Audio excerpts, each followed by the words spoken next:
সরমংলা eco park Rajshahi শহর থেকে মাত্র ৩৫ কিলোমিটার। এটি সাফিনা পার্কের খুব কাছেই। বগুড়া থেকে কেউ যদি এখানে আসতে চান তাহলে প্রায় ১৪০ কিলোমিটার পথ অতিক্রম করতে হবে। সাধারণত সড়ক পথে পৌঁছাতে ৩ থেকে ৩.৫ ঘন্টার মতো সময় লাগে, মাত্র প্রায় ১০ মিনিটের পথ। শহরের কোলাহল থেকে দূরে প্রকৃতির অপার সৌন্দর্যের মাঝে কিছুটা সময় কাটানোর জন্য এটি হতে পারে আদর্শ একটি গন্তব্য। সরমংলা ইকো পার্কের সবচেয়ে বড় আকর্ষণ হলো এর প্রাকৃতিক পরিবেশ।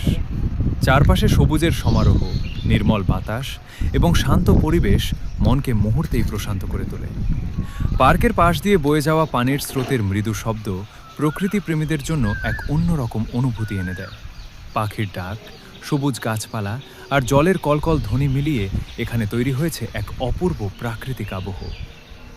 যারা প্রকৃতির কাছাকাছি কিছুটা সময় কাটাতে চান, পরিবার বা বন্ধুদের নিয়ে সুন্দর একটি দিন উপভোগ করতে চান, তাদের জন্য সরমংলা ইকো পার্ক হতে পারে চমৎকার একটি ভ্রমণ গন্তব্য। প্রকৃতির সৌন্দর্য উপভোগ করতে একদিন সময় করে ঘুরে আসতে পারেন সরমংলা ইকো পার্কে। শান্ত পরিবেশ আর প্রাকৃতিক সৌন্দর্য আপনার মন ভালো করে দেবে নিশ্চিত।